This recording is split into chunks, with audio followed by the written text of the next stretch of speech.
¿Ustedes dicen? Luis, ¿así? Ok. Bueno, buenas tardes.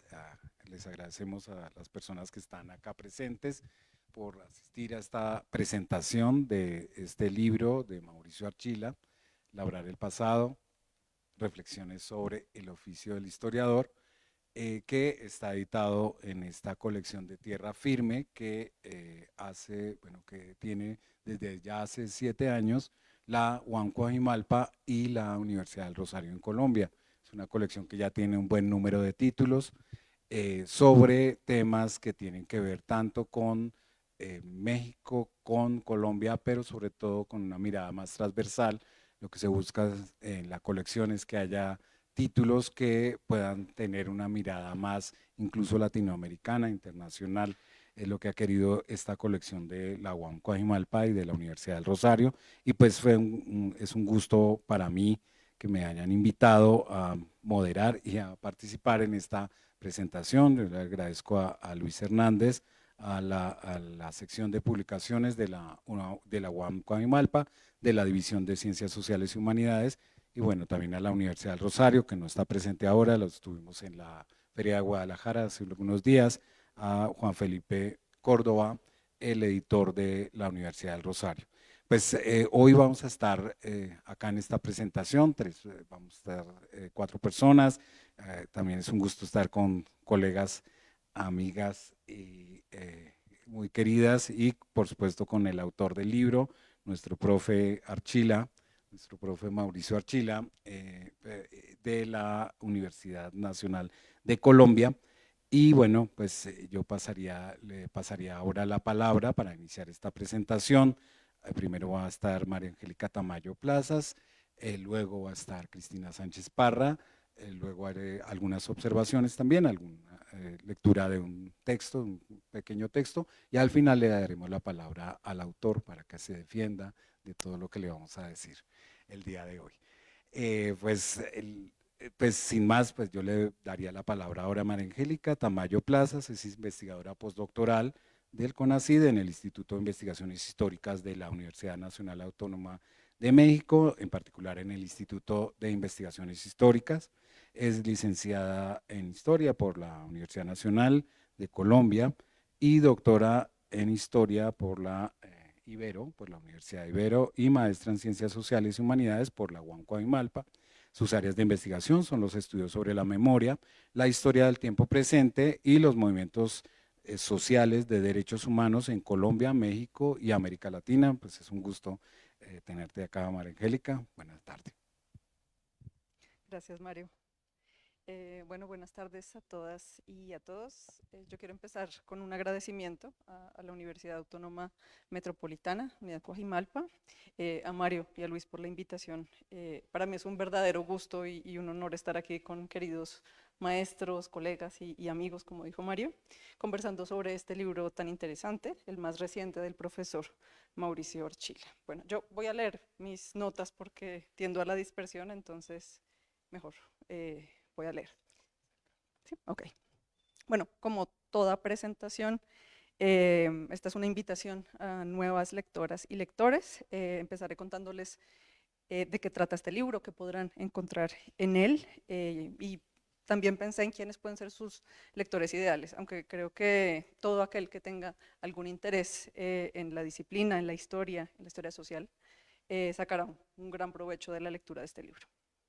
Bueno, este libro reúne 10 artículos publicados por el profesor Mauricio Archila entre 1997 y 2017, aunque estas reflexiones vienen de atrás y se extienden hasta el presente y, ¿por qué no?, al futuro. Y lo señalo porque podemos ver a lo largo del libro que hay temas y preocupaciones constantes que se van desarrollando a lo largo de la trayectoria profesional y vital de su autor, pero que también van cambiando y seguramente siguen haciéndolo.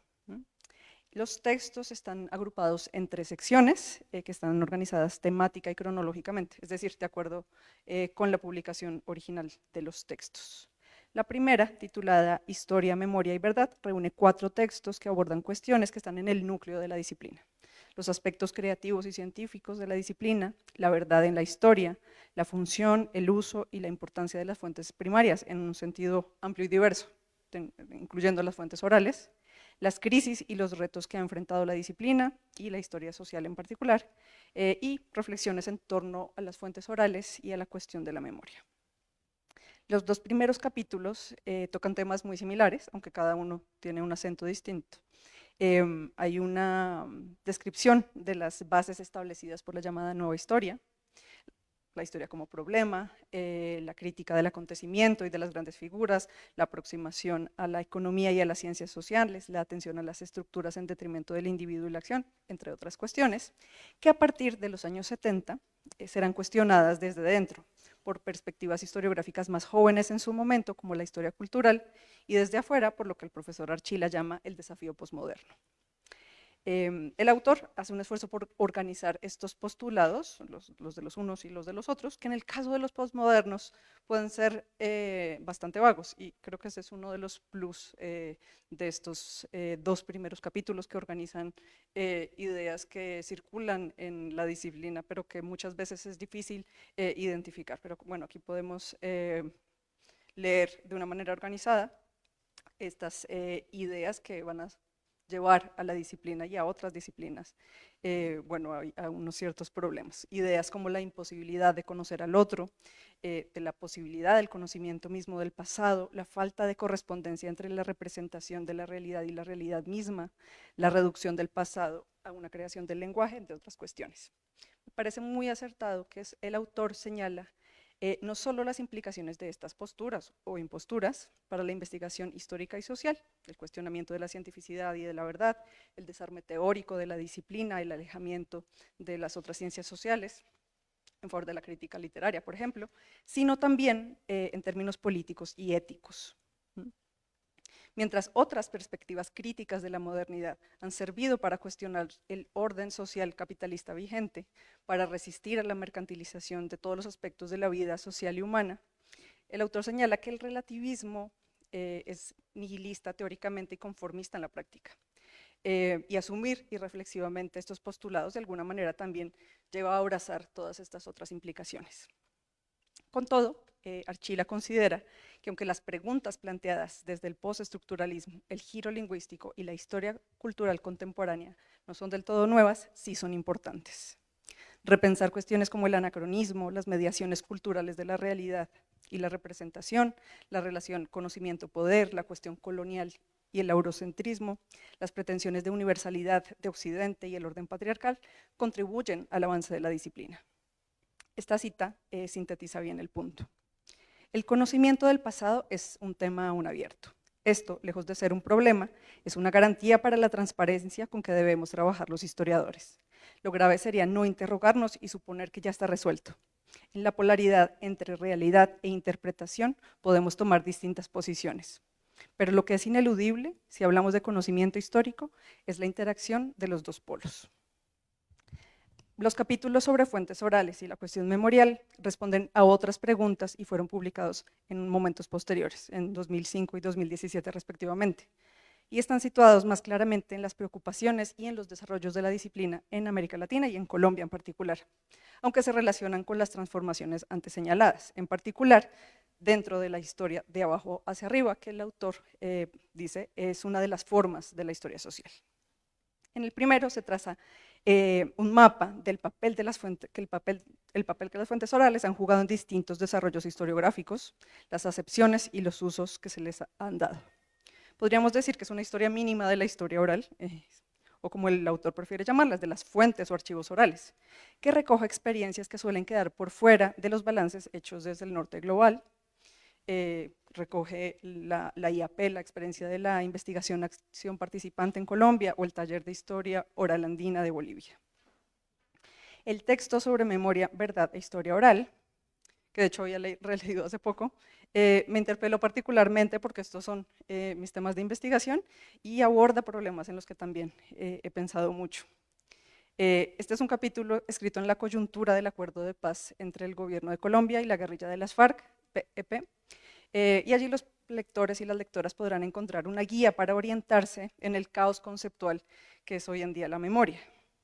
Pasa con que la memoria, sobre todo con la llamada memoria colectiva, es un término de moda, que ya está llegando a México, pero que se usa para designar una cantidad enorme de fenómenos y tiene un montón de significados, de derivaciones, de matices y de adjetivaciones. Y el capítulo orienta un poco en toda esa discusión que se ha vuelto muy compleja.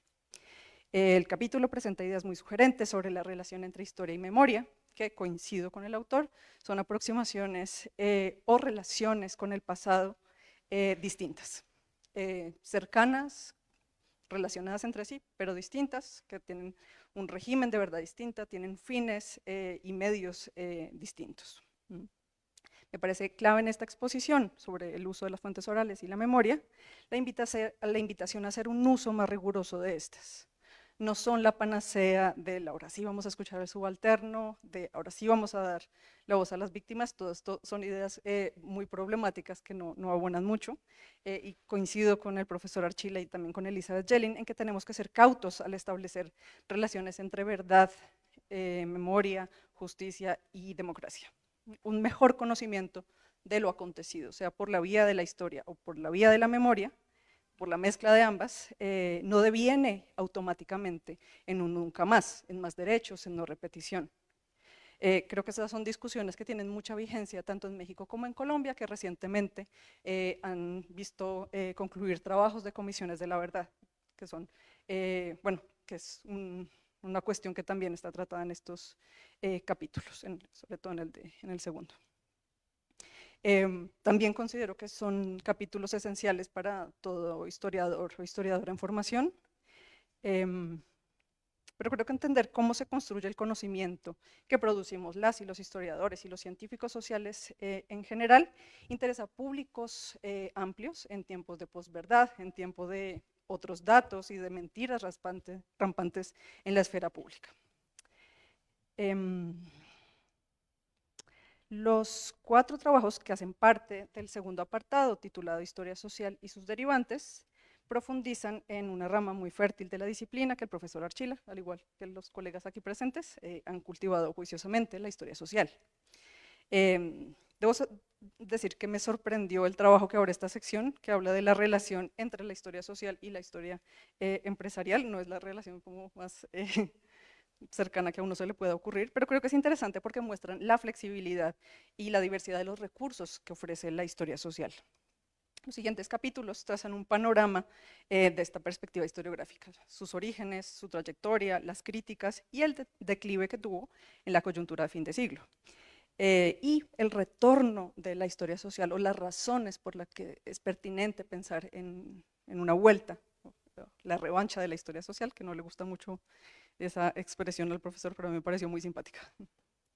Encontré particularmente esclarecedores los capítulos que exploran el desencuentro entre la historia social y la historia cultural contemporánea y sobre el ser historiador social hoy en esta región, en América Latina. En ellos, las y los lectores podrán encontrar una síntesis de las formas de la historia social, que no es una sola, y como todo lo que es interesante, se resiste a una única definición estable y cerrada. Pero se puede caracterizar y ese es el plus de estos trabajos. Como el autor advierte, muchos llegaron, o incluso llegamos, lo digo por, no sé, mis primeros años en la carrera de historia, llegamos a ver a la historia cultural como un peligro, como una amenaza para la historia social, para una historia más seria y para la historia económica, por supuesto, y no como una ramificación, un desarrollo pues de estas mismas perspectivas historiográficas y de otros campos de investigación. Y la historia cultural no solo trajo cuestionamientos y problemas, sino respuestas muy interesantes, incluso potentes, al agotamiento de la agenda de la historia social y a los puntos ciegos de las perspectivas dominantes en las décadas de los 60s y 70s.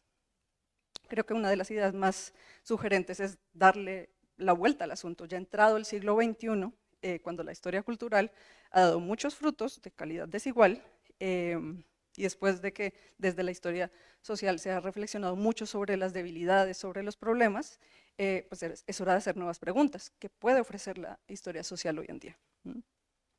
El profesor Archila propone algunos temas. La reincorporación del conflicto social y político a la discusión historiográfica, por supuesto desde abajo y desde sujetos subalternos heterogéneos con identidades diversas. La denuncia del exceso de localismo y particularismo, esta historia en migajas de la que habla Dos. Repensar la relación entre estructuras y acontecimientos, las estructuras pues quedaron como marginadas después de ser muy dominantes, y retomar la reflexión teórica, pero ahora sin dogmas. El capítulo que cierra esta parte está dedicado a Eric Hobsbawm, un gran historiador marxista británico con una obra muy vasta, un hombre que amaba el debate y la polémica, muy influyente en la región.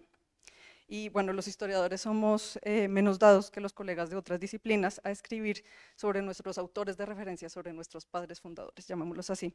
Y yo también hago la broma con colegas antropólogos y sociólogos, les digo, en la historia estudiamos procesos históricos, no estudiamos a los historiadores, pero creo que en el caso de Eric Hobsbawm vale la pena reflexionar sobre su obra tan interesante y la justificación queda muy clara en una cita que voy a leer a continuación. Hobsbawm decía continuamente que el mundo presente no era un mundo que mereciera perdurar, había que contribuir a cambiarlo. ¿Y cómo hacerlo? La opción del historiador por el cambio social estaba ligada al compromiso radical con la búsqueda de la verdad. De lo contrario, como lo repitió hasta el cansancio en Sobre la Historia, tergiversamos el pasado y nos convertimos en creadores de mitos, legitimadores de los poderes del presente, poderes destructivos no solo de la naturaleza, sino de la misma humanidad. De ahí que haya rechazado a quienes no diferenciaban entre la ficción de la realidad y llamaba a reconocer que los hechos existen más allá de los historiadores, que no los podemos inventar.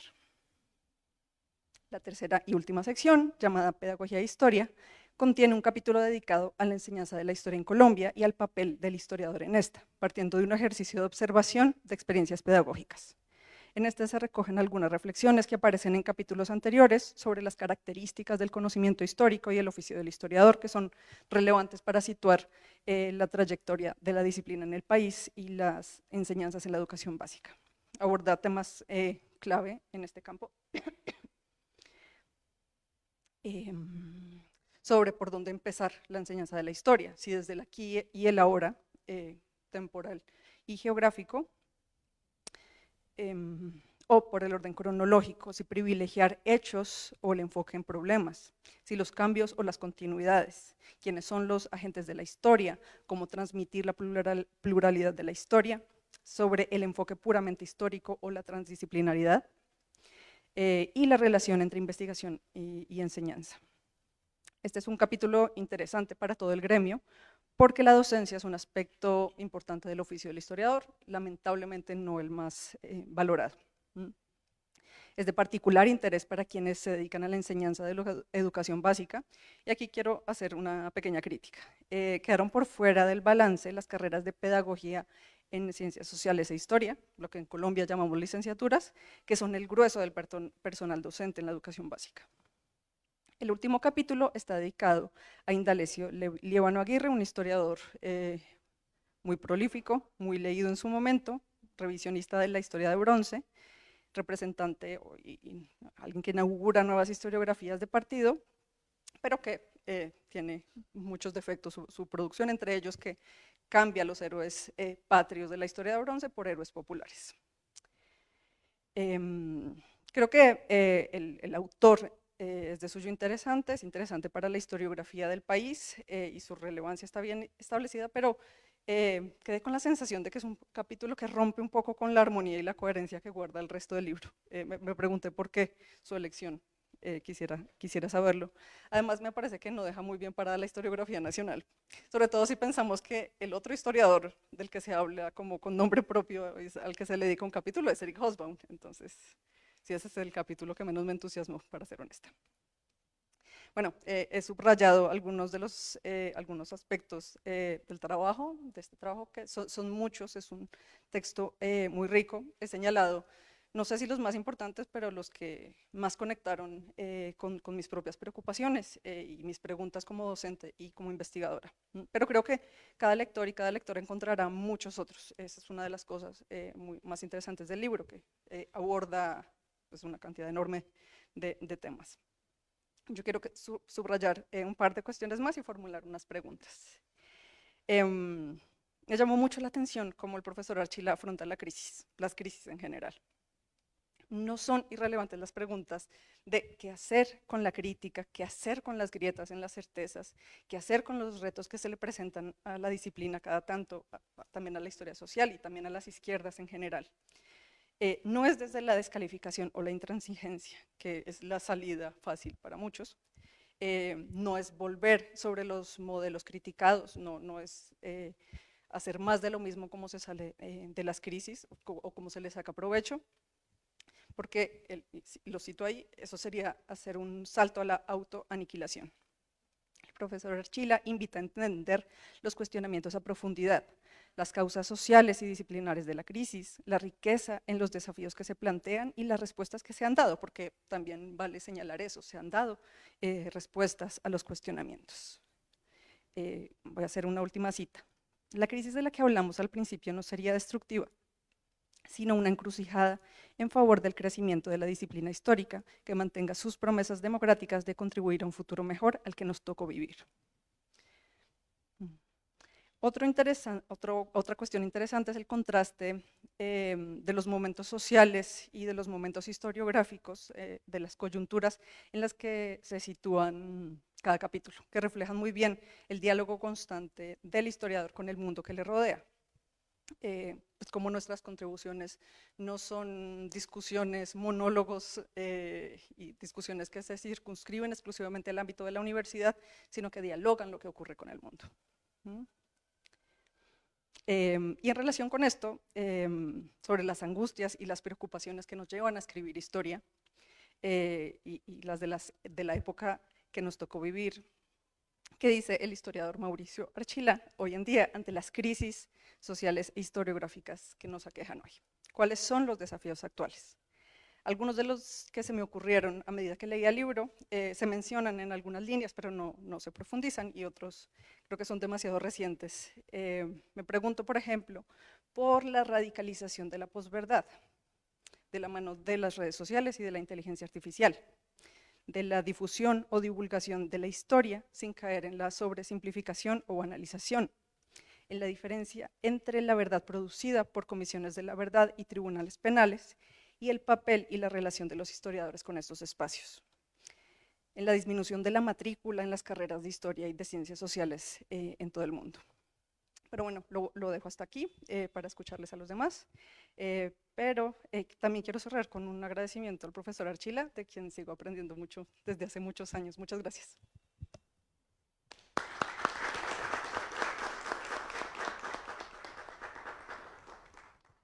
Muchas gracias. Muchas gracias a María Angélica Tamayo por esta presentación. Yo quisiera aprovechar este espacio antes de darle la palabra a Cristina para también agradecer al personal de la Casa del Tiempo, en donde nos encontramos ahora, esta casa que es tan significativa para la unidad Coajimalpa. Aquí nació, en esta sala donde estamos ahora, hace casi 20 años, la unidad Coajimalpa de la UAM. Acá comenzamos nuestras labores.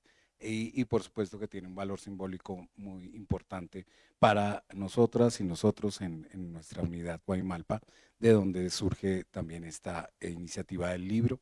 Y pues sí, es un gusto siempre encontrar al personal de la casa, encontrar a las personas que han trabajado acá desde hace muchos años, y un agradecimiento especial también a Cintia Martínez, la encargada de la casa, quien siempre nos abre este lugar con mucha amabilidad.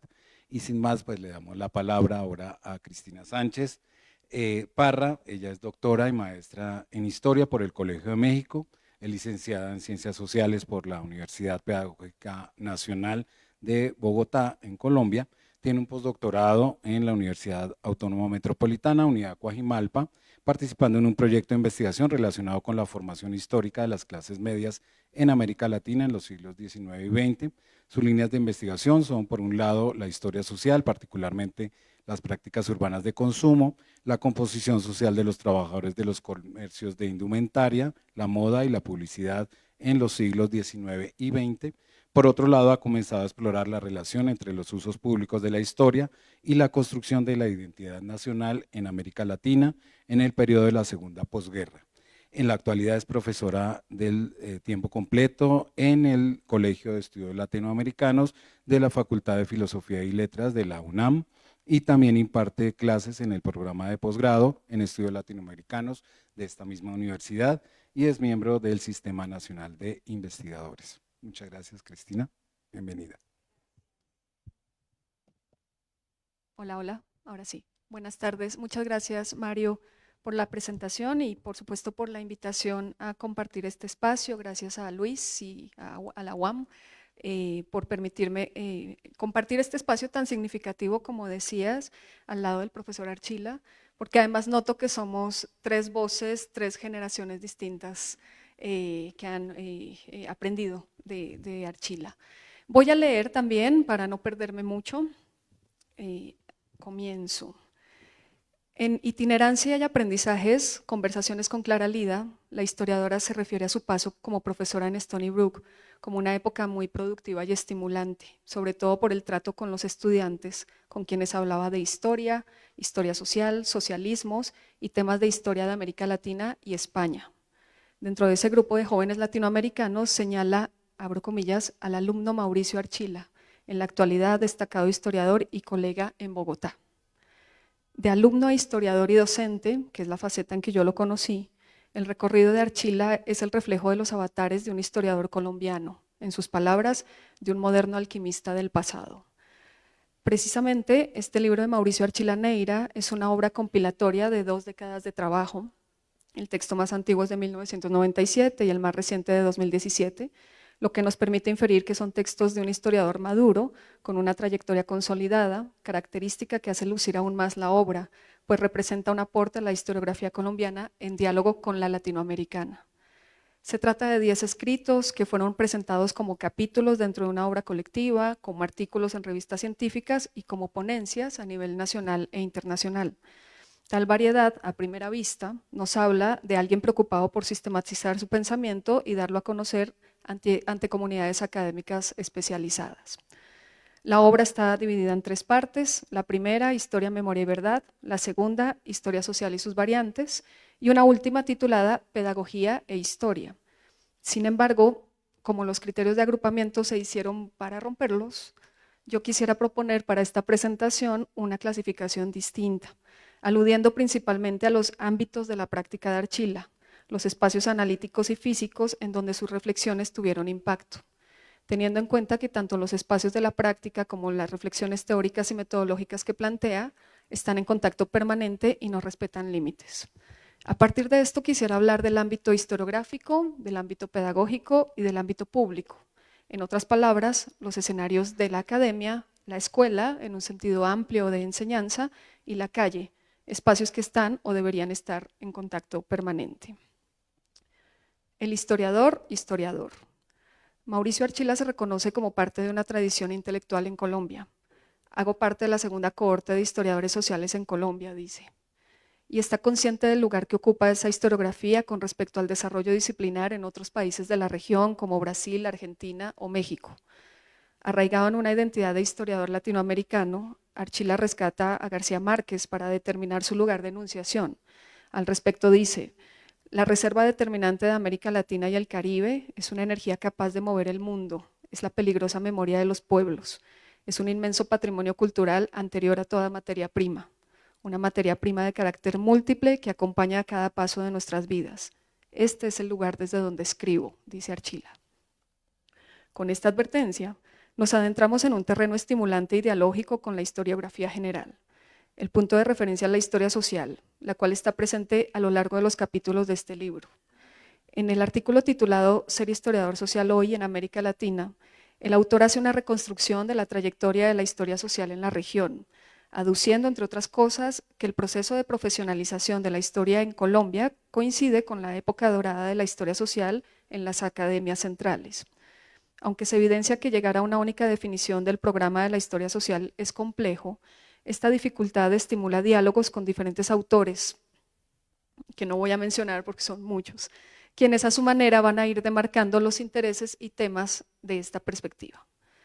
Es evidente que un rasgo que se destaca es el acercamiento a la noción de experiencia por sobre la a veces anquilosada clase social, lo que implica repensar el papel de las estructuras en la historia. Otro elemento clave que permitirá a Archila hacer cruces con otras corrientes historiográficas es la interdisciplinariedad que atañe a la historia social.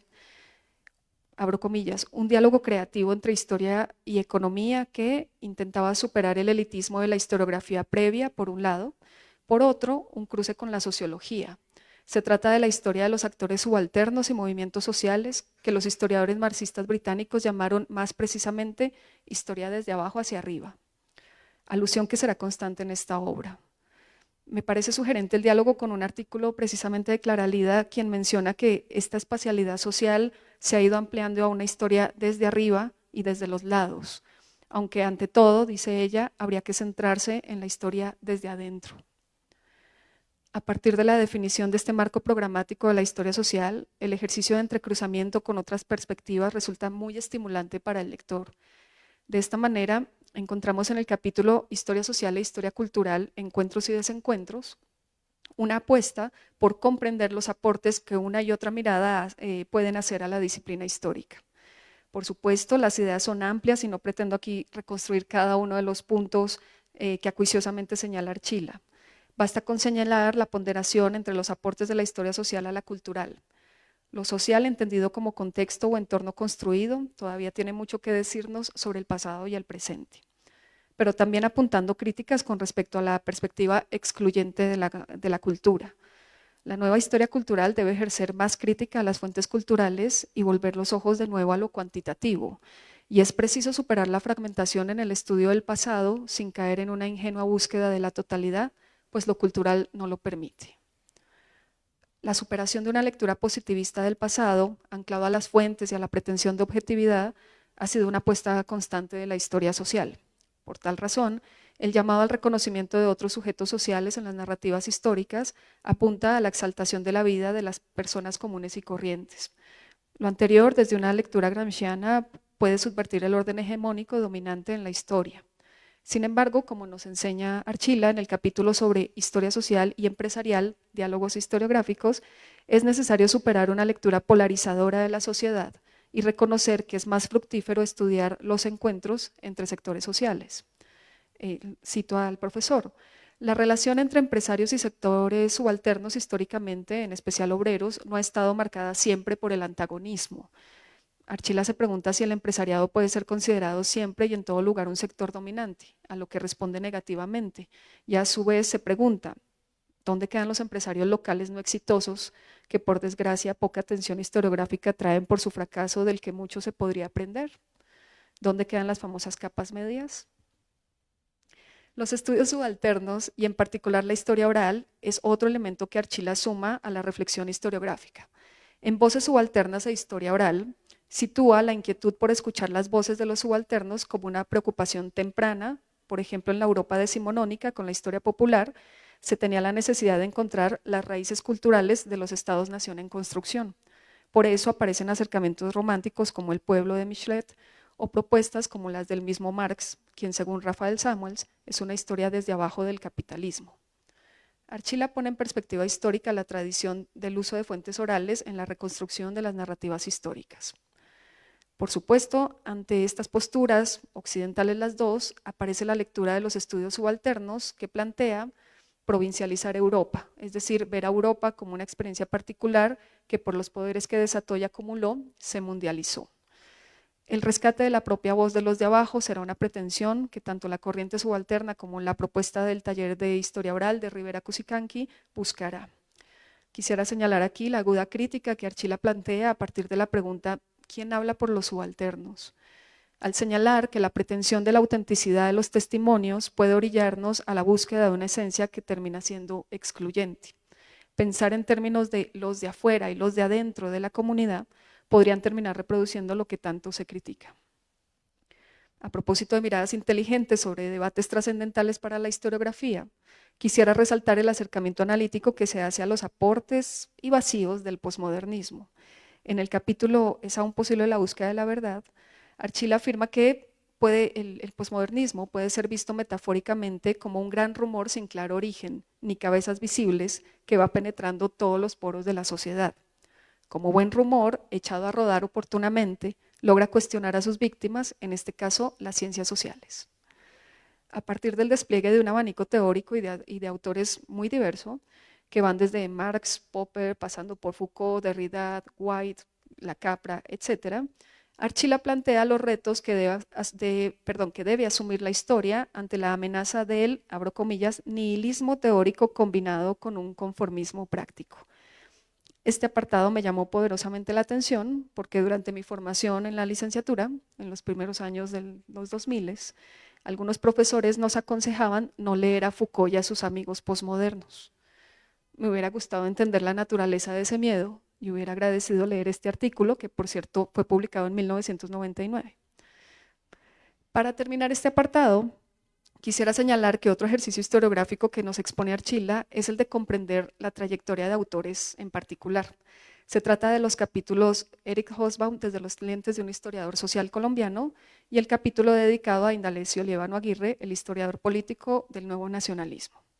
Los dos textos hacen un acercamiento similar a nivel metodológico, el cual parte de la elección de ciertas obras de los autores, libros en particular, para situarlos en su contexto de emergencia y en diálogo con las redes intelectuales del momento. En los dos casos, el escenario de la historiografía colombiana y latinoamericana está en diálogo. Para el caso de Hobsbawm menciona que, abro comillas, encuentra en América Latina lo que las especulaciones contractuales no logran y a primera vista parecen imposibles. Caudillos derechistas que inspiran movimientos obreros radicales, ideólogos fascistas que coinciden con sindicatos izquierdistas para hacer la revolución y otras maravillas por el estilo. A propósito del historiador colombiano Líbano Aguirre, por otro lado, Archila demuestra que lo que se propone es una lectura nacionalista que bien podría empatar con las nuevas fuerzas del liberalismo. Si se quiere, es un historiador liberal nacionalista que trasciende el marco del oficialismo de su partido. En otras palabras, Líbano Aguirre es un historiador de partido. Hay otras críticas sugerentes a la obra de este historiador, de Líbano Aguirre, que tocan un tema que me interesa en la actualidad, que son los usos públicos de la historia. Aunque no es un tema exclusivo de este capítulo, es muy sugerente la reflexión en torno a la construcción de los héroes, hombres, nacionales y sus consecuencias sociales. Por otro lado, resulta igualmente peligroso construir héroes populares, pues como apunta Archila, rescatando a Jorge Orlando Melo, la construcción de héroes y villanos no muestran a los hombres y mujeres de carne y hueso, sino a unos valores encarnados en ellos. Los héroes populares del Líbano son tan ideales como los héroes tradicionales que acuñaron las historias patrias decimonónicas. El historiador maestro. No es solo porque haya un artículo titulado El historiador y la enseñanza de la historia, por lo que decidí hacer este apartado. Es porque considero que un elemento que encontramos a lo largo de la lectura de este libro es una constante preocupación del profesor Archila porque sus reflexiones lleguen a las aulas de clase. Otra constante que se complementa con lo anterior es la búsqueda de una definición pedagógica de lo que significa el oficio del historiador. Desde muy temprano en la introducción, Archila menciona: desde mis inicios profesionales he tratado de romper con la ilusión positivista que incluso se metía larvadamente en la obra de ciertos historiadores sociales, de que los hechos estaban ahí para ser simplemente excavados. Pero no, el pasado es algo que los seres humanos labramos a través de las huellas que nos dejó y lo traemos al presente para darle sentido a la existencia. Más adelante insiste: la verdad histórica es reconstruida a partir de las huellas que dejaron los hechos, pero también de las preguntas e hipótesis que formulen los historiadores. En ese sentido, la verdad histórica es múltiple y plural, por eso será siempre vano el intento de hacer una historia única y oficial.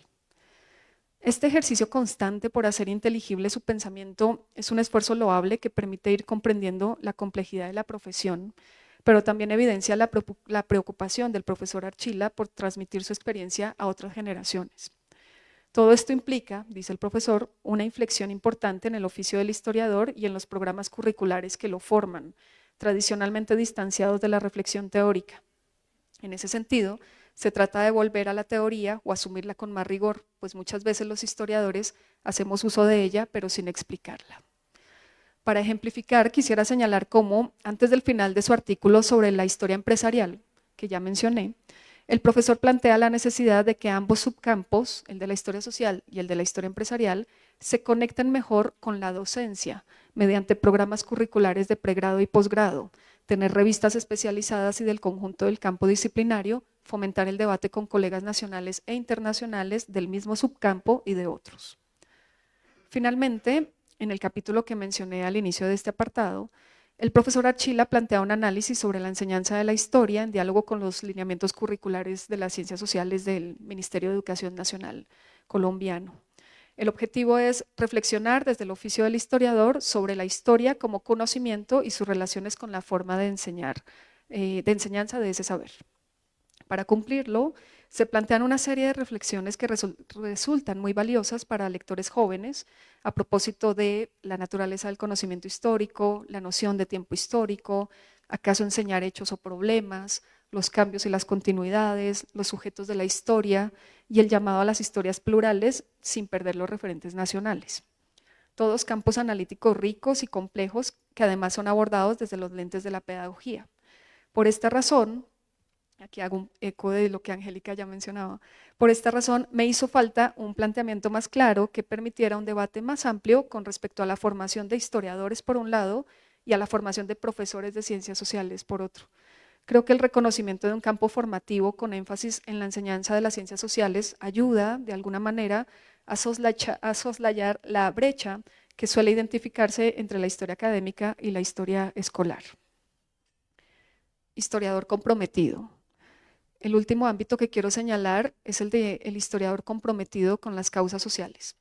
En el primer capítulo de esta obra, El historiador o la alquimia del pasado, Archila señala con Marc Bloch que la historia puede ayudarnos a vivir mejor. Es una postura retadora que puede observarse en todo el libro. Por su parte, en Ser historiador social hoy en América Latina, otro artículo, Archila manifiesta que quizá no sea políticamente correcto hablar de una historia comprometida. Incluso pocos nos confesamos estar inspirados por el marxismo, pero seguimos estudiando a los humildes y vencidos del pasado. Quierase o no, esa dimensión ética y política del quehacer como historiadores continúa estando presente y más que ocultarla vergonzosamente hay que hacerla explícita. Este compromiso político está ligado con las situaciones contemporáneas por las que ha atravesado Colombia, marcada por un largo y complejo conflicto armado. La relación entre memoria y la historia no es solo lógica, sino necesaria. Recuerdo que esa fue la pregunta que nos planteó el primer día de clases cuando lo conocí. ¿Cuál era la relación entre la historia y la memoria? La respuesta aludía a la complementariedad de los dos. La memoria recordaría, la historia explicaría. En el capítulo que compone esta obra, Memoria, Verdad e Historia Oral, Archila aporta un acercamiento teórico sobre la memoria. Es muy enriquecedora la presentación de las diferentes tipologías sobre la memoria, excluyentes e incluyentes, primarias y secundarias, además con una pregunta analítica como trasfondo en términos de sí complementaria o de colaboración con la historia. El historiador comprometido así planteado acusa la necesidad de la verdad como parte de la reconstrucción de los lazos sociales. En palabras de Archila, el contexto actual hace vigente la perspectiva crítica de la historia. Me refiero a la violación de derechos humanos que se sigue presentando contra activistas sociales y contra intelectuales críticos del establecimiento. Por supuesto, no es posible hablar del historiador comprometido sin mencionar su apuesta analítica por el estudio de los movimientos sociales, esos sectores que son los sujetos desde abajo que tanto han interesado a Archila. Por último, hay un rasgo del historiador crítico con anhelos de cambio que Archila perfila a lo largo del texto y que de alguna manera lo define. Al respecto dice, parafraseando a Hobsbawm, si este es el mundo presente, no es un mundo bueno y no debería durar. Creo que, tomando la metáfora que da el título al libro, es una forma de echar tierra para invitar a seguir labrando. Antes de terminar, quisiera hacer una última pregunta, aprovechando que tengo al autor al lado. Es evidente el diálogo constante con, en su mayoría, autores, hombres, que han abonado al campo histórico e historiográfico. Ahora bien, ¿qué tanto ha cambiado este panorama con la cada vez más fuerte presencia de las mujeres haciendo historia? ¿Qué tanto ha cambiado la historia social y en particular la historiografía colombiana? Bueno, pues muchas gracias.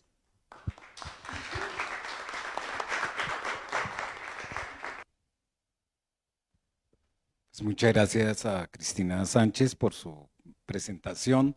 Bueno, y ahora me concedo la palabra a mí mismo, Mario Barbosa, profesor de la UAM Coajimalpa. En primer lugar, pues yo quisiera, pues también voy a leer un texto porque para no extenderme demasiado, espero, y comenzar por algunos datos de quién es Mauricio, porque creo que entender un poco al libro también implica saber quién es Mauricio Archila. Mauricio no solamente se ha preocupado por escribir e investigar historia a partir de su interés en los sectores subalternos, especialmente trabajadores, obreros y artesanos. También ha participado en foros para discutir temas relacionados con los movimientos sociales, las características de una historia académica reflexiva, la historia de la organización social, las memorias históricas del conflicto armado, el uso crítico de la historia oral, entre otros temas.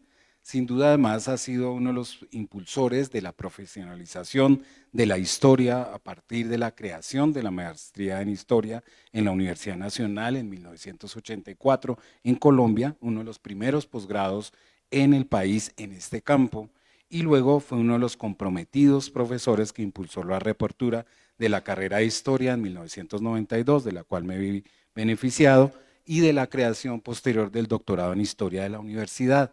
Ha sido maestro de varias generaciones, ya lo decía Cristina, somos 3 generaciones, las personas que estamos aquí sentadas hablando el día de hoy sobre esta obra de Mauricio. Para mí, como para muchos otras y otros, fue un privilegio participar en sus clases sobre la historia del siglo XX colombiano, los movimientos sociales, la historiografía marxista británica, la obra de E.P. Thompson, entre otros.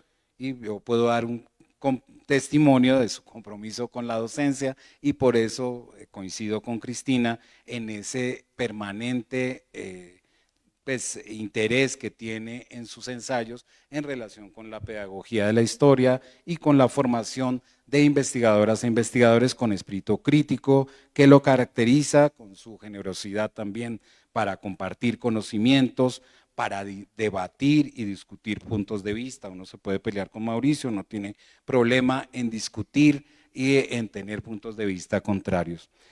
Vale la pena también señalar que, bueno, esta trayectoria también ha sido reconocida, es profesor emérito de la Universidad Nacional y ese es un reconocimiento, creo que a su trayectoria académica como investigador y como docente. Creo que estos datos biográficos no son útiles para como un marco general para contextualizar la obra también, para entender esta obra y esta colección de ensayos, no solamente como una suma de una serie de publicaciones hechas entre 1997 y 2017 que reflexionan sobre la historia, sino también sobre el lugar desde el cual lo está haciendo como historiador, como un historiador plantado en un lugar preciso y con unos intereses concretos en la formación, en los movimientos sociales, también en dar de alguna manera o de reflexionar sobre las voces de los sectores subalternos a partir de lo que pueden hacer los historiadores, pero también a partir de lo que se hace desde la memoria y desde las memorias que se están recuperando a partir de la historia oral o pues de los trabajos sobre las memorias que son muy extendidas en estos tiempos, tanto en Colombia como en México y en otros países de América Latina, que sin duda alguna han tenido un desarrollo en este sentido. Estos ensayos, abordan debates recientes sobre la historia en general y de la historia social en particular. Las últimas décadas han estado marcadas por ciertas discusiones relacionadas con la historia académica y los cuestionamientos hacia quienes nos dedicamos a este campo, en particular por estas discusiones en torno al giro lingüístico, la posmodernidad, el postestructuralismo y los estudios culturales, que son temas que aborda Mauricio en el libro. Considero que es un gran libro en ese sentido, es un libro de interés, un libro que puede servir como un manual para estudiantes académicos en formación, así como para especialistas interesados, interesadas en discutir temas como los sujetos sociales en la historia, las relaciones desiguales en el ejercicio del poder, las jerarquías y la necesidad de entender a los sujetos en sus contextos y a partir de sus subjetividades. También aborda las limitaciones de la historiografía social y las formas como ha enfrentado esos cuestionamientos, los cuestionamientos que se le han hecho en las últimas décadas, así como las posibilidades de diálogo que ya señalaban las colegas con otros campos como la historia cultural, pero también con algún campo que uno no creyera, que también tuvo trabajo Mauricio, la historia empresarial, en algún momento una cercanía con la historia empresarial. El libro, ya lo han dicho, se agrupa como en grandes temas, en 3 grandes temas que ha tenido, que reflejan esas preocupaciones, algunas de las preocupaciones que ha tenido Archila en su trayectoria como investigador. En primer lugar, esa relación entre historia, memoria y verdad, que ya trataban las colegas, asuntos centrales en las discusiones contemporáneas, con diálogos entre las 2 primeras y la calidad también de la tercera, qué pasa con la verdad en estos tiempos o cómo se puede entender la verdad. La segunda parte que creo que aborda esta, es la parte más amplia que de número de ensayos también, que aborda la historia social, la definición de su objeto de estudio y cómo ha cambiado en las últimas décadas para responder a las críticas por su politización, por la incorporación de otros actores, ya lo decía Cristina, en relación no solamente con los de abajo, sino con los de en medio, con los de arriba mismos, que a veces poco conocemos, y por su acercamiento y también con sus distancias con la historia cultural en Latinoamérica. La tercera, pues tiene que ver, ya lo decían, con esta preocupación por cómo enseñar la historia y creo que, bueno, tiene que ver justamente con ese ejercicio que ha hecho Mauricio en términos de la profesionalización de la historia en Colombia y con también con la forma como se debe indagar el pasado. En otro foro contaba que mi primer acercamiento como un profesor de primaria, teniendo 18 años, fue leyendo un debate que tenía Mauricio Archila y otros historiadores en los años 80 sobre la enseñanza de la historia y sobre la necesidad de comenzar a problematizar y superar la historia patria. En estas 3 partes hay algunos asuntos, yo los voy a ver de manera transversal, no me voy a referir tanto a estas partes, sino de algunos asuntos que me llaman la atención de manera transversal y sobre los cuales me gustaría referir brevemente. Un primer asunto tiene que ver con una postura epistemológica de Mauricio. Haciendo honor a la carrera en la docencia durante varias décadas, Archila acude a metáforas que no solo buscan atraer lectores, sino que quieren dar una idea del significado de investigar y escribir sobre el pasado. Comenzamos por el título, Labrar el pasado, que es una forma de descubrir qué significa investigar, escribir historia y escudriñar lo que ya pasó, esa dimensión que es explorada por quienes practicamos el oficio. El pasado, según Archila y siguiendo esta metáfora, no es descubierto por el historiador, sino que es construido por la persona que investiga a partir de una revisión crítica de las huellas del pasado a la luz de teorías y conceptualizaciones que guían la construcción de problemas históricos.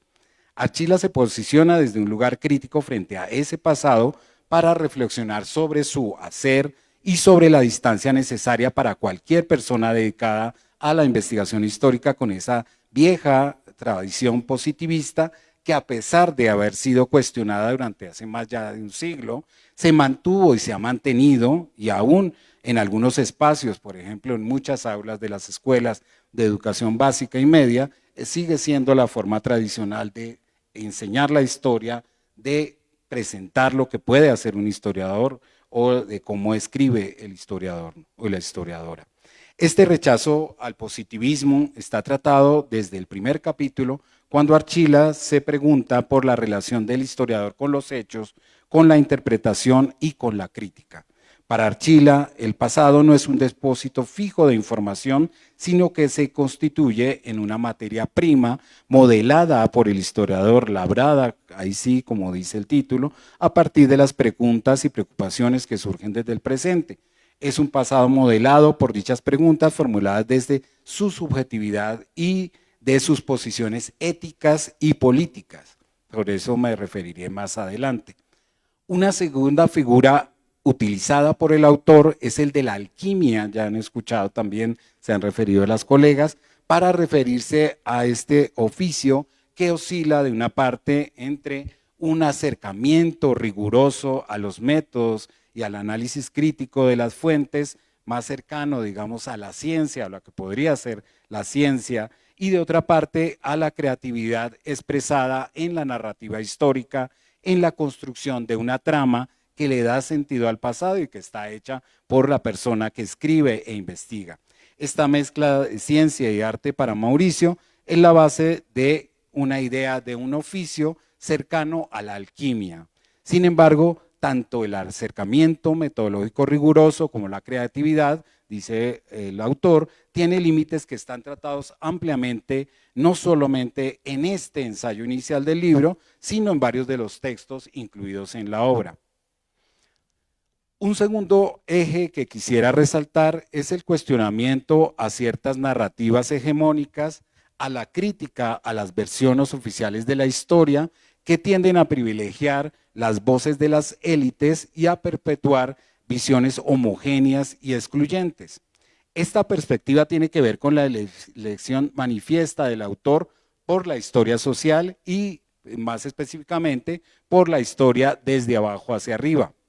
Más allá de mi conocimiento personal sobre la trayectoria de Archila, tanto la introducción como los ensayos manifiestan esta elección temprana por la historia social, la búsqueda de en los primeros esbozos de la historiografía colombiana que buscaba indagar sobre la participación de otros sujetos en la historia.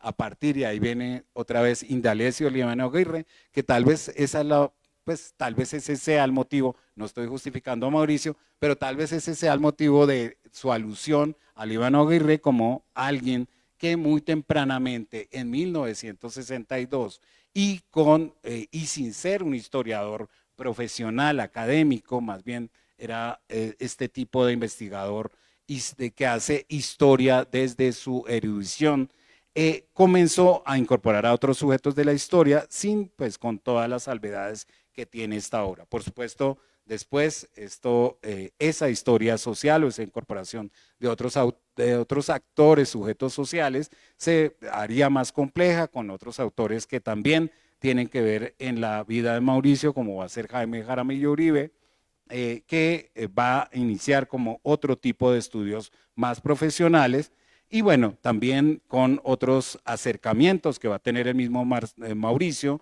al marxismo y en particular a la historiografía marxista británica.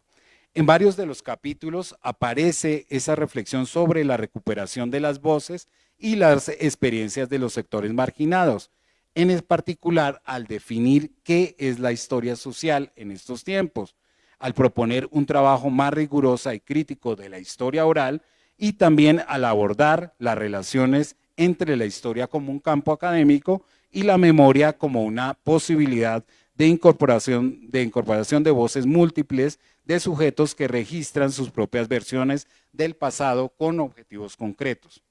Considero que Archila ha propuesto una de las definiciones, a mi modo de ver, más acertadas del campo de la historia social en los últimos tiempos, al señalar, y cito, prefiero entender lo social como relaciones históricamente construidas entre grupos humanos en torno a la desigual distribución de bienes y al desequilibrio en el acceso al poder. Esas relaciones sociales encierran conflictos entre los desposeídos y los poseedores, entre los débiles y los poderosos. Y cierro cita. En estas líneas que acabo de leer, aparece este énfasis no solo en recuperar las relaciones sociales o la vida cotidiana, sino en las desigualdades inherentes a las relaciones de poder presentes en cualquier tipo de interrelación humana que mantienen distancias sociales de género, étnicas o diferencias generacionales. Un tercer asunto transversal en estos ensayos es la interacción entre el pasado y el presente. Inspirado en Jorge Luis Borges, el autor señala que el pasado es constantemente moldeado por las necesidades y perspectivas del presente. Por lo tanto, cada generación de historiadores e historiadoras reinterpreta el pasado según sus propios contextos, valores y preguntas. Este asunto nos lleva a insistir en la constante construcción y vitalidad de la historia como disciplina. Si bien el pasado es labrado, según Archila, no está modelado en piedra para conservar o reproducir lecturas y análisis. Esta condición del trabajo del historiador y la historiadora trae consigo una posición ética que es subrayada por Archila. Quienes investigan y escriben historias operan desde el presente y por lo tanto deben ser conscientes de cómo sus opciones éticas y políticas influyen en sus reconstrucciones. Cita a Hobsbawm para advertir pues, del peligro de la manipulación del pasado con fines políticos o ideológicas, cuando Hobsbawm la compara con una fábrica de bombas a la historia. En este sentido, considera, siguiendo a Bloch también, que la historia no es un fin en sí mismo, sino un medio para entender el presente y pensar el futuro. No tanto como la maestra de la historia, ya lo decía el domingo en Guadalajara, sino más bien como esta posibilidad de reflexión sobre el futuro. Los historiadores tienen un papel crucial como funcionarios de la memoria, ¿funcionando? Sí, responsables de preservar, analizar y transmitir las claves o estas claves del pasado. Enfatiza la importancia de conectar el pasado con los problemas actuales para fomentar una comprensión más profunda de las realidades sociales. Un último ámbito que quisiera enfatizar para terminar es la relación entre memoria e historia. Cuando preparé esto ya me imaginaba que María Angélica y Cristina harían referencias al respecto por sus propios intereses de investigación. Sin embargo, no quiero dejar de indicar el valor que tiene esta relación en momentos como los que vivimos, en que las memorias de procesos políticos, de procesos de urbanización, de asuntos que han impulsado las reflexiones sobre la condición humana, el abuso del poder, las violencias, el conflicto armado, han puesto sobre la mesa. Me parece interesante las diferencias y relaciones que propone entre historia y memoria, que ya había señalado María Angélica. Este énfasis en la experiencia personal o colectiva de la memoria y la historia que busca interpretaciones amplias y críticas de los hechos. Sin embargo, también señala algunas tensiones entre la memoria y la historia en relación, por ejemplo, con el régimen de la verdad, que señala en dónde está la memoria y dónde estaría la historia, y que no solamente tendría que ver con un asunto más subjetivo de la primera y más objetivo, entre comillas, de la segunda, sino que un asunto un poco más complejo, así como en la instrumentalización de la memoria. Sobre todo en uno de los últimos capítulos, el autor advierte sobre los riesgos de manipular esta memoria también con fines políticos, y ya sea para tanto refrendar o legitimar narrativas oficiales o para desvirtuar ciertos hechos históricos. Y otro asunto relacionado con este tema tiene que ver con la historia como mediadora. Y que señala, en el que señala también que el historiador tiene el desafío de actuar como mediador entre las múltiples memorias existentes, analizando contradicciones y buscando conexiones que permitan construir una visión más compleja del pasado. Yo quisiera, no me voy a extender más, quisiera terminar señalando que estos ensayos en general contienen discusiones relevantes para el campo de la historia. Algunos tratan más temas sobre Colombia, pero creo que superan los ámbitos locales para dimensionar problemas en el contexto general de la historiografía. Por ejemplo, toda esta discusión sobre la memoria, me parece que si bien comenzó más tempranamente en Colombia por un largo conflicto armado que ha llevado a que sea así, sin duda alguna tiene un eco importante en los últimos años en países como México, y que sin duda pues, va a ser un manuscrito que tiene un interés no solamente para el público colombiano, sino para gente en Latinoamérica interesada por estos temas. Archila creo que presenta reflexiones necesarias sobre el pasado y el presente de la protesta, sobre la organización de hombres y mujeres con diversos repertorios y formas de movilizarse en su obra, y esas reflexiones creo que aparecen acá en la pluralidad de los sujetos, en la construcción de las identidades sociales y de las culturas políticas en Colombia, que han aportado sin duda alguna a estos temas, a la discusión de estos temas no solamente en Colombia, sino en América Latina. Yo quisiera solamente también lanzarle una pregunta a Mauricio para terminar, y tiene que ver con esta centralidad del conflicto social como uno de los elementos importantes en su reflexión sobre la historia. Cómo ese conflicto social, que por supuesto es uno de los temas centrales de la historiografía y de las reflexiones en ciencias sociales en Colombia, ha generado como estas reflexiones que se presentan en estos ensayos. Y bueno, pues sin más, les agradezco mucho su atención. Ha sido un gusto estar acá, estar también acompañando a Mauricio hace 3 días en Guadalajara a presentar este libro en un ambiente más ruidoso. Por fortuna hoy tenemos un ambiente más silencioso y pues gracias Mauricio también por todo lo que nos ha presentado en este libro y por las reflexiones que hemos tenido a lo largo de estas ya como 3 décadas que nos conocemos.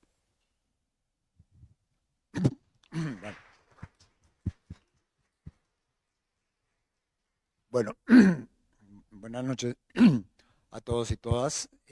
Muchas gracias por estar aquí acompañándonos y bueno, después de ya estas importantes intervenciones, tratar de responder algunas y hacer algunos comentarios. Inicio pues agradeciendo a la Universidad Autónoma Metropolitana, sede Guajimalpa, a pues, las directivas aquí de la Casa del Tiempo, a Mario, Angélica y a Cristina, pues por los, a mi juicio, generosos comentarios. Y bueno, voy a tratar de responder como en 3 temas, por decirlo así, o en 3 paquetes rápidamente, y no sé si el formato permita que de pronto, si el público quiere hacer preguntas o hacer comentarios, pues serían muy bienvenidos. Pues un primer tema, que creo que en todas las presentaciones ha salido, que la verdad les agradezco mucho, e incluso resaltan cosas que yo mismo no había percibido, plantean preguntas, algunas un poquito más complicadas que otras de responder, pero en general son comentarios muy generosos. Eso me hace acordar de un profesor mío, Guillermo Hoyos, filósofo ya muerto hace muchos años, que en uno de los lanzamientos anteriores de mis libros invité a 2 colegas que son muy críticos y volvieron trizas el libro. Entonces, Guillermo Hoyos, Guillo, me decía, Archila, la próxima vez invita a amigos al lanzamiento, no invites a los enemigos. Entonces, bueno, creo que esta vez muy bien escogidos los comentaristas, las comentaristas. Bueno, digamos que hay un primer tema que pues está allí implícito, es que este libro surge de un intento de dialogar, como decía creo que Cristina, con la realidad. Yo no sé si Angélica, bueno, yo ahí fui copiando rápidamente, bueno, de alguna manera todos y todas lo tocaron. Es decir, desde mis primeros años de formación en la Universidad de los Jesuitas en Colombia, en la Javeriana, incluso desde el colegio, y en parte por ahí voy a responder la pregunta de por qué incluí a un señor que se llama Indalecio Líbano Aguirre, que era un político liberal y cosas de estas, es porque el libro de él fue una ruptura para la generación nuestra, porque como decía Mario, en el 62, a través de una revista que tenía una difusión muy grande, la revista Semana en ese momento, sacó en fascículos lo que llamó los grandes conflictos sociales y económicos de nuestra historia, que era una lectura del pasado supuestamente antipositivista, aunque nunca lo decía así, y un poquito en favor de lo que podríamos llamar una historia desde abajo, alguna cosa de estas. Entonces, uno en cuarto bachillerato, que será eso, que será como que 9º grado, en fin, cosas de estas, estar leyendo a un personaje de esos, pues eso me impactó mucho. Y desde esos primeros años, y después ya en la universidad, al lado de una militancia con la gente, ¿sí? Desde una opción cristiana de izquierda, y después cada vez más involucrada con el materialismo histórico, etc. Entonces, emprendo estos diálogos con la realidad, pues con mi país, pero después es América Latina y de alguna manera también pues con ciertas cuestiones globales. En eso realmente el salir de Colombia y estudiar en Stony Brook, allí conocí pues a Clara Lida y a una serie de profesores, conocí también a un colega de un grupo de trabajo que tenemos aquí con Patricia y con Gerardo, a Pablo Pozzi, que estudió también allá, etcétera. Es decir, y le permite, uno allá deja de ser colombiano y es latinoamericano. Y comienza uno a pensar en términos más continentales que solamente desde la localidad. Y claro, a mí ese diálogo continuo, yo estudié en los años 60 y 70, cuando, como dice Geoff Eley, estudiábamos historia para cambiar el mundo. Y bueno, de alguna manera, pues era la manera de comprometerse con el cambio, que llamémoslo revolucionario y cosas de estas. Era la época de oro de la historia social, como dice Hobsbawm. Y de pronto ese edificio comienza a derrumbarse. Bueno, ya venía a derrumbar, entonces yo creo que casi, no sé, desde pocos días después de que los soviets se tomaron el poder, no mentiras, de alguna manera con Stalin y todas esas cosas, ya venía derrumbándose, pero se hizo más evidente ya después de mayo del 68 y todas estas cosas. Y entonces comienza pues un poco esta búsqueda incesante de teorías, de experiencias, de dimensiones éticas y políticas para tratar de entender esa realidad que iba cambiando. La caída del socialismo realmente existente, aunque yo ya había desechado pues que la Unión Soviética fuera el faro del socialismo, pues no dejó de ser una cosa incluso hasta triste, pues toda una experiencia histórica, el gran desafío al capitalismo, y se derrumbó como pensaba Marx que se iba a derrumbar el capitalismo, se derrumbó como un castillo de naipes ahí. Bueno, no tan sencillo, pero cayó muy rápidamente. En parte eso muestra que estos dirigentes no quisieron aferrarse al poder a sangre y fuego, aunque lo habían hecho un poquito antes así en el pasado. Y bueno, en fin, la crisis del pensamiento crítico, ¿no es cierto? Que por fortuna no ha desaparecido, sigue incluso renovándose, y esas crisis producen, pues generan nuevas preguntas y nuevas reflexiones, etc.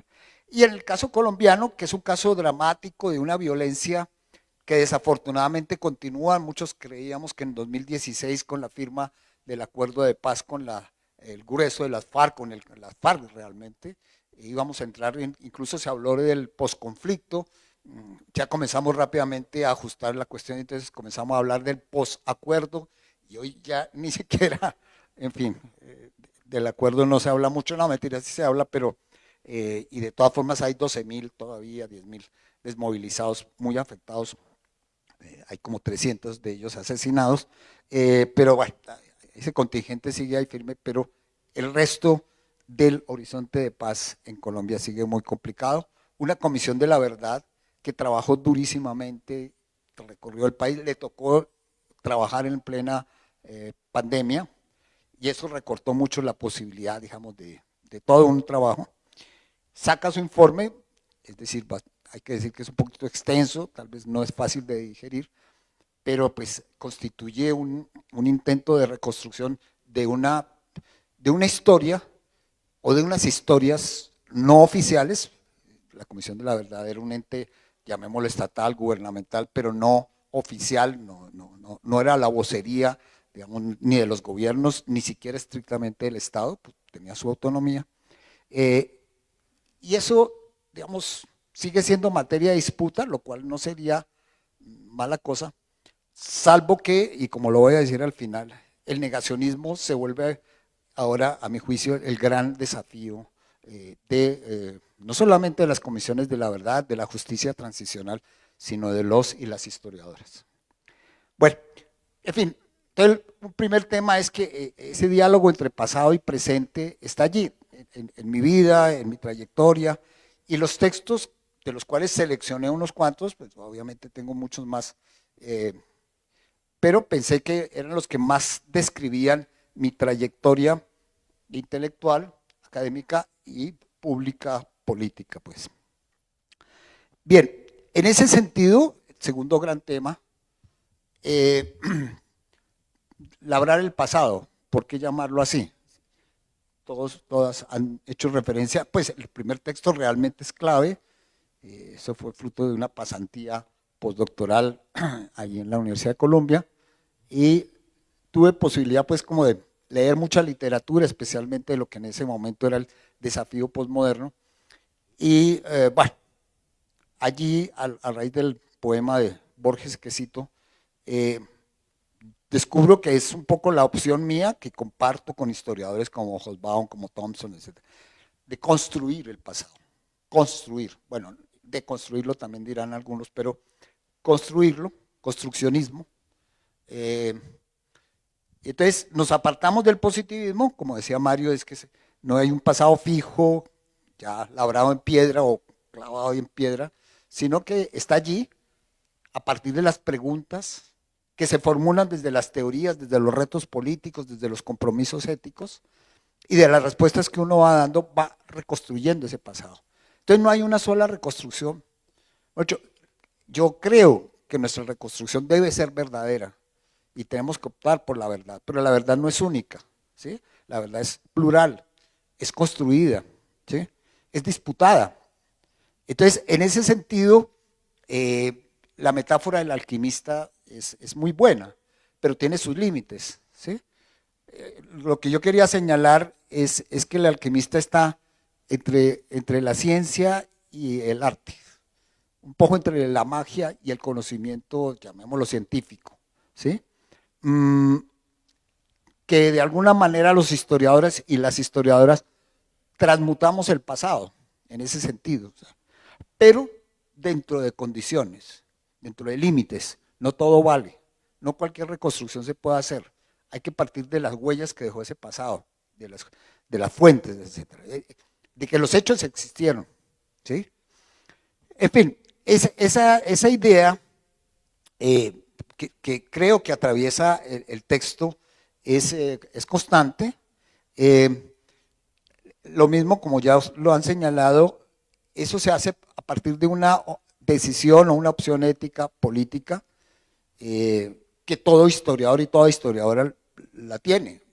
Algunos y algunas lo hacen más explícito, pero todos y todas lo tenemos.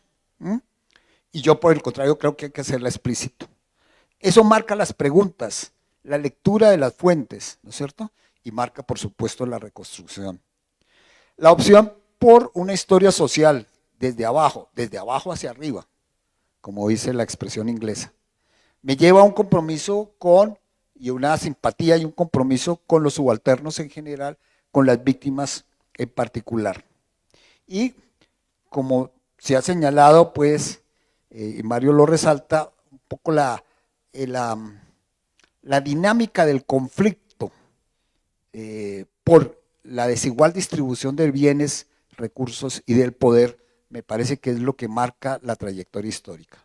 Conflicto que no tiene que resolverse con la aniquilación del antagonista, que no enemigo.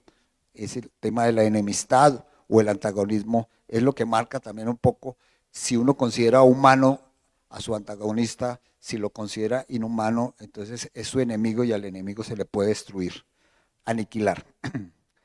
Bien, y eso me lleva pues a través de una serie de métodos.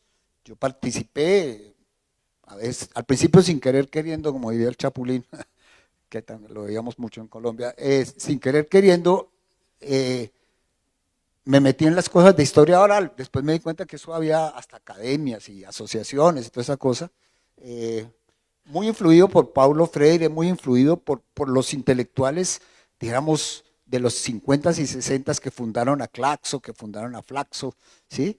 Aquí González Casanova, Orlando Falsborda en Colombia, en fin, Paulo Freire, Gustavo Gutiérrez, que acaba de morir, Teología de la Liberación, los teóricos de la dependencia, toda esta gente, Enrique Dussel, etcétera, nos mostraron, pues, hicieron una crítica a las ciencias sociales noroccidentales y al mismo tiempo propusieron una serie de retos que todavía siguen vigentes hoy en día, como el tema, por ejemplo, de cómo investigar con la gente, ¿sí? Cómo romper esa dualidad entre el objeto y el sujeto, y hoy buscar métodos más colaborativos, más horizontales, ¿sí? Sin aniquilar digamos, por decirlo así, el polo del conocimiento académico, y no caer en una especie de populismo, ¿sí? Epistemológico, es decir, el pueblo tiene toda la razón. Entonces, pues si es para eso, cerremos las universidades y nos vamos a oír en las pulquerías, en las chicherías en Colombia, al pueblo a ver qué es lo que dice, pues, pero no. Por fortuna creo que hay cosas que todavía se pueden hacer. En fin, eso es lo que está allí más o menos plasmado. Hay, creo, una constante, yo creo que hay unas constantes, sin duda, estructurales, por decirlo así, en la lectura mía. No di un giro, creo que por fortuna, ni para un lado ni para el otro. Hemos tenido colegas, desafortunadamente, que han dado unos giros, a mi juicio, casi que suicidas, muy negativos. Pasar del maoísmo al uribismo, aunque a veces esos dos extremos se tocan. El presidente Uribe, pues, extrema derecha, y bueno, el maoísmo muy conocido aún por estas tierras, etc. En fin, creo que, digamos, diría, pues, como para que ustedes queden como con alguna idea como más clara de lo que se pretende en este libro. De alguna manera, este libro acompaña a una cantidad de producción que he hecho yo más abundante en la lectura de, llamémoslo, movimientos sociales, o si quiere, historia social. Comenzando un poco desde la historia del origen de la clase obrera, que tuvimos posibilidad de volverlo a reeditar con Claxo, y aquí Gerardo colaboró con otros colegas en la elaboración de una especie de comentarios críticos al final de texto, como para, porque el reto era actualice ese libro, un libro que produje yo hace 30 años, que fue mi tesis de doctorado, 35 años. Eso ya era, pues había que hacer otro libro, ¿sí? Comenzando porque la literatura ha avanzado cantidades. Entonces, pues lo que se optó muy sensatamente fue sacar el libro más o menos como estaba, con ecuaciones mínimas, y hacer 4 comentarios críticos al final que creo que le dan, y un posfacio que le dan un sentido más actual a ese trabajo. Recomendable, pues, pero no se trata de este lanzamiento, está como todos los libros de Claxo colgados por internet virtualmente, entonces se puede leer Cultura e Identidad Obrera en Colombia. Bueno, y luego viene Idas y Venidas, que es una lectura de las protestas sociales, ya desde los años 50 hasta los 90, que fue, pues, premiado por la Fundación Ángel Escobar como la obra social de 2004, perdón, de historia de 2004, bueno, y otros trabajos. Entonces, creo que de cara a esa lectura de los movimientos sociales, muchos de estos textos creo que se podrían entender mejor. Bueno, terminaría con 3 reflexiones, llamémoslas críticas, que de alguna manera también tratan de responder a las preguntas, o más que responder, de ratificar las preguntas que me han formulado acá.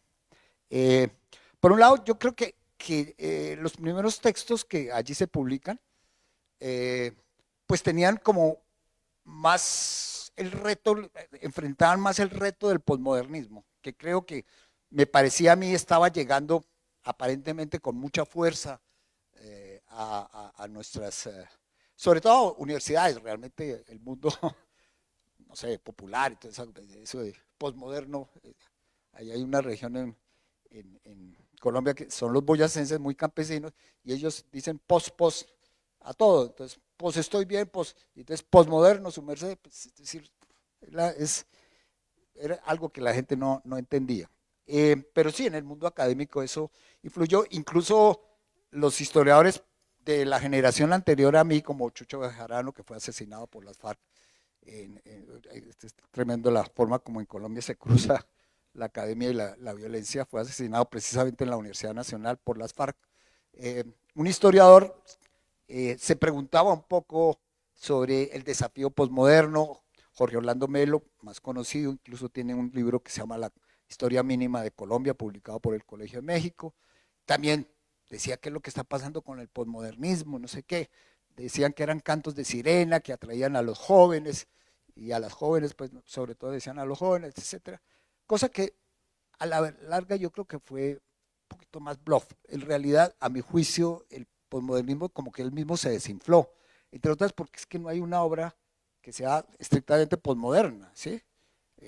Anker Smith dijo en algún momento que El queso y los gusanos era una obra posmoderna, entonces Ginsburg ahí mismo saltó y dijo que como así, como cuando a Thompson le decían que era culturalista, entonces se ponía furioso, pues como así, yo, ¿qué culturalismo? Yo soy un materialista histórico, yo soy marxista y cosas de eso.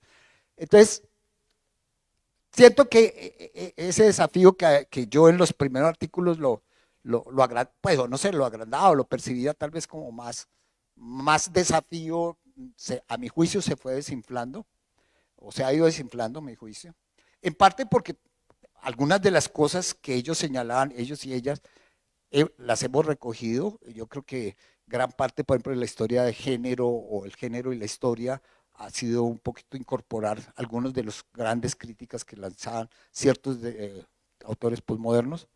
El tema de las emociones, sentimientos, hoy se abre todo ese campo hacia ese mundo, por decirlo así, no racional del pasado. Entonces muchas cosas se recogieron y otras pues en cambio, sigo pensando, ahora sí, con más preocupación, y creo que en un escenario como este, en México, en donde también se están viviendo todos estos procesos de violencia, todavía no se sabe exactamente, bueno, se sabe qué pasó con Ayotzinapa, pero no ha habido como una cuestión, digamos, como una sentencia pública, qué cosa es de esta, el negacionismo. El negacionismo, diría que el revisionismo, pero es una palabra, como dice Traverso, que ha sido tergiversada. Y a veces la revisión en la historia es necesaria, pero bueno, llegar a negar el genocidio, X genocidio armenio, el genocidio del pueblo judío, el genocidio actual en Gaza, este tipo de negacionismos, pues creo que son, a mi juicio, más desafiantes, porque se entroncan con una derecha que está envalentonado y que ha retornado, bueno, nunca ha salido del poder, pero retorna con mucha fuerza. Y ahora con el triunfo de Trump, pues no quiero ser pues aquí alarmista, etcétera, pero vienen tiempos oscuros que el negacionismo, pues comenzando por ese señor que niega que haya cambio climático, que es un cuento chino, etcétera, me parece que es un reto, a mi juicio, mucho más desafiante, más peligroso que lo que podría ser el cierto posmodernismo. El otro tema que Mario lo ha mencionado y de alguna manera también Cristina y Angélica, es el tema de las memorias y todo eso. Eso ha seguido, sigue vivo.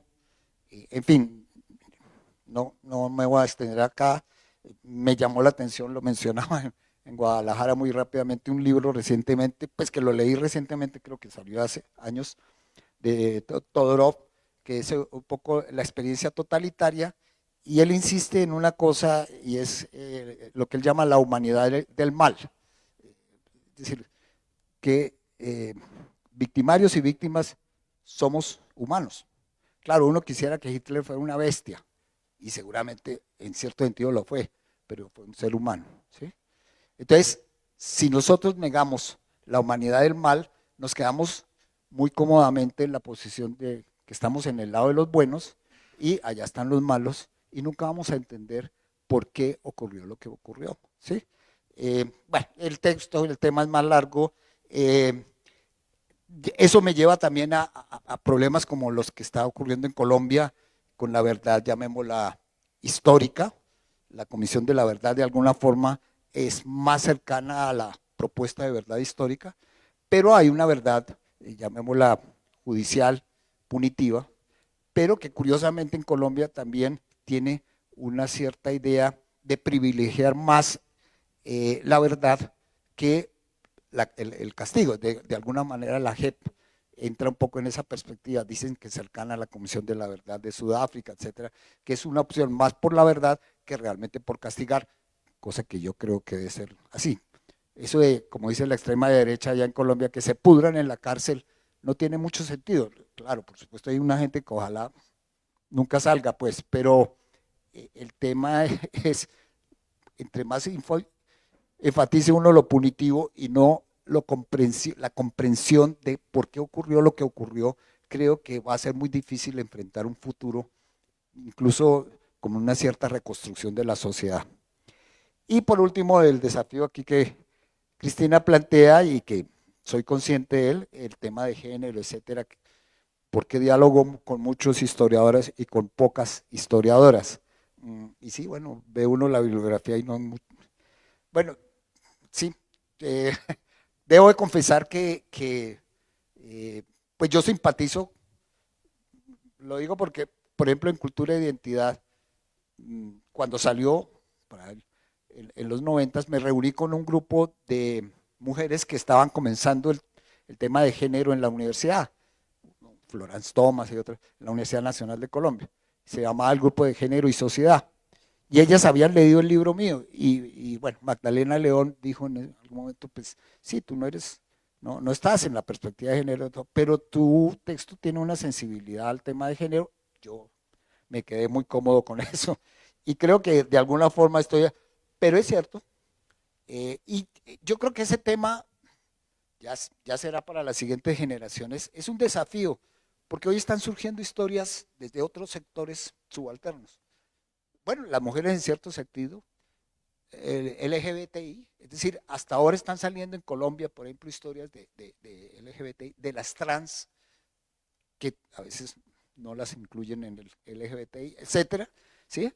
Los indígenas, tal vez más, en el mundo indígena, aunque es muy pequeño en Colombia en términos de población, hay una gran militancia, sobre todo en el sur de Colombia, hay una universidad indígena, etcétera, y desde allí hay una cierta elaboración intelectual desde el mundo indígena, afro también, pero eso nos va a llevar realmente a unas historias, a unas disputas históricas muy interesantes. Ojalá sea en términos tan cordiales como los que hemos tenido acá, porque creo que tenemos diferencias por fortuna, pero no hay que generar enemistades en donde lo que hay que producir es un diálogo racional, sensato, sin negar que las emociones también cuentan. Bueno, pues eso era un poco lo que yo quería comentar. Muchas gracias.